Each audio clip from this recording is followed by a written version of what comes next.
बाकी मौका देंगे अपनी बात रखने के लिए। आसिम वकार एमआईएम के राष्ट्रीय प्रवक्ता और यूपी के प्रभारी। वकार साहब, शुक्रिया आपका। ये दिल्ली अध्यादेश बिल जो आया है और आज लोकसभा से पारित भी हो गया है, मैंने सुना असदुद्दीन ओवैसी ने इसका कड़ा विरोध किया, लेकिन वो एक तंज कर रहे थे कि दरअसल केजरीवाल और उनकी पार्टी का डीएनए बीजेपी वाला ही है। आपने सुना उनके तंज को?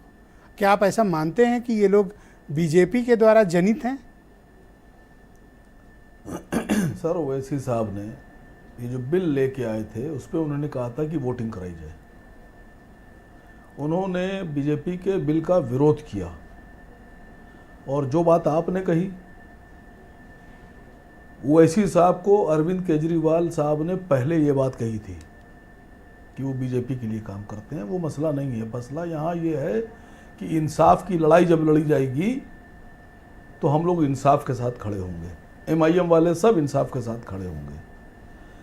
इतनी देर से मैं बहस सुन रहा हूँ आपकी, बैठे हैं बीजेपी वाले प्रवक्ता हमारे।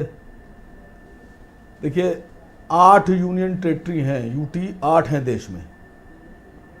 8 यूटी में से कितनी जगह पर चीफ मिनिस्टर है जो अहम है। देखिए, जनता जो भाषा समझती है वो समझती है स्ट्रेट फॉरवर्ड, सीधी सीधी भाषा। उसको कोर्ट की भाषा, अध्यादेश की भाषा समझ में नहीं आती है। 8 यूटी में से कितनी जगह मुख्यमंत्री है? 2 जगह, एक पुदुचेरी में और एक दिल्ली में। बाकी सब जगह एडमिनिस्ट्रेटर है, कहीं भी मुख्यमंत्री नहीं है। लेकिन जहां मुख्यमंत्री है पुदुचेरी में, वहां के ऊपर यूटी में मुख्यमंत्री को अधिकार है कि वो अपने अधिकारियों को खुद ट्रांसफर करे, पोस्टिंग करे, चुने और अपने अधिकारियों से जनता के हित में काम ले। पुदुचेरी में एक ही जगह। वही चीफ मिनिस्टर दिल्ली में है। तो जब पुदुचेरी के चीफ मिनिस्टर को अधिकार दिया जा सकता है तो दिल्ली के मुख्यमंत्री को यह अधिकार क्यों नहीं दिया जा रहा है? सर, उसका एक तर्क है कि दिल्ली नेशनल कैपिटल है, सर, राष्ट्रीय राजधानी है। सर, पुलिस रखिए ना आप अपने पास, है तो आपके पास अधिकार। अगर राष्ट्रीय राजधानी है और आप हमें ये समझा रहे हैं तो एलजी का चुनाव कराइए, लेफ्टिनेंट जनरल का चुनाव करा दीजिए, एक पोस्ट बढ़ा दीजिए। तो कहाँ लेफ्टिनेंट गवर्नर का कहीं चुनाव होता है? तो मैं आपसे क्या कह रहा हूं, देखिए, अगर आपकी तरह बहस करने पाएंगे तो हम बड़ी उल्टी सीधी बहस करेंगे।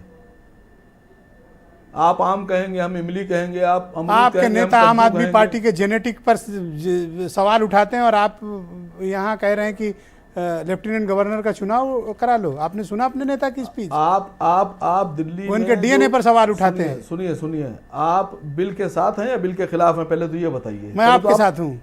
हमारे साथ जो आप करेंगे वो मैं करूंगा। और इस वक्त हम आम आदमी के साथ हैं। गाली दे के साथ हो सर? गाली क्यों दी? अब आप किसी के जेनेटिक मसले पर सवाल उठाना, ये क्या है सर? भारत, इसको क्लैरिफाई करिए। जनता को अगर बीजेपी को चुनना होता और एलजी साहब को चुनना होता और अधिकारियों को बीजेपी के अधीन रखना होता तो जनता ने भारतीय जनता पार्टी की सरकार बनाई होती। जनता ने आम आदमी पार्टी को पूर्ण बहुमत देकर यह साबित कर दिया कि वो बीजेपी के अधिकारों के तहत काम नहीं चाहती है। अभी तो वो वाला हिसाब किताब हो गया कि साहब आपने सिपाही भेजा बॉर्डर पे, उसके दोनों हाथ काट दिए। आपने उसके दोनों हाथ काट दिए, दोनों पैर काट दिए और कहा ये बंदूक पड़ी है, चलाओ इसको। कैसे चलाएगा? आप जनता की चुनी हुई सरकार के हाथों में हथकड़ियां और पैरों में बेड़ियां डालना चाहते हैं। तो यूपीएससी पास बाबू और एक लेफ्टिनेंट गवर्नर अगर मिलकर सरकार चलाएं और चुनी हुई सरकार उनको सिर्फ सलाह दे, एडवाइजरी दे, क्या बुराई है? वो भी तो इसी देश के हैं। सर, एग्जामिनेशन पास किया है उन्होंने। सर, शब्द बहुत कड़े हैं मेरे पास, लेकिन क्योंकि अब मैं थोड़ा शरीफ हो गया हूं इसलिए वो अल्फाज इस्तेमाल नहीं करना चाह रहा हूं। नहीं, मैं इस्तेमाल नहीं करना चाह रहा हूं। नहीं, ये कौन सी बात है? मतलब नहीं, सुनिए, अगर अधिकारी और एलजी साहब मिलकर प्रदेश चला सकते हैं तो राष्ट्रपति साहब और गवर्नर साहब मिलकर देश क्यों नहीं चला सकते हैं? बात कीजिए इस पर। वहां तो आप अधिकार सीमित किए हुए हैं, वहां तो सारे अधिकार हमारे पास। मतलब कुल मिला के पूरे देश के अधिकार आपके पास, संविधान भी आपके पास, कानून भी आपके पास, चुनी हुई सरकार भी आपके पास, जनता भी आपके पास। तो इनकी राजनीतिक नस्ल पर आपने उंगली क्यों उठाई? किसके? आम आदमी पार्टी के। सर मैं आपसे कह तो रहा हूं कि पहले उसको अधिकार दीजिए। मैं तो ये बेसवाल उठा रहा हूं कि अगर दिल्ली की सरकार एलजी साहब चला सकते हैं तो केंद्र की सरकार सर राष्ट्रपति आपने साहब क्यों आज नहीं चला सकते? लोकसभा में सपोर्ट तो किया लेकिन गाली देकर सपोर्ट किया, मेरा ये सवाल है। सर आपस में कभी कभी मोहब्बत में हम लोग मजाक मजाक में मोहब्बत में कुछ भी कह लेते हैं, आप उस पर मत जाइए। मतलब किसी के नस्ल पर सवाल आप मजाक मजाक में करते हैं।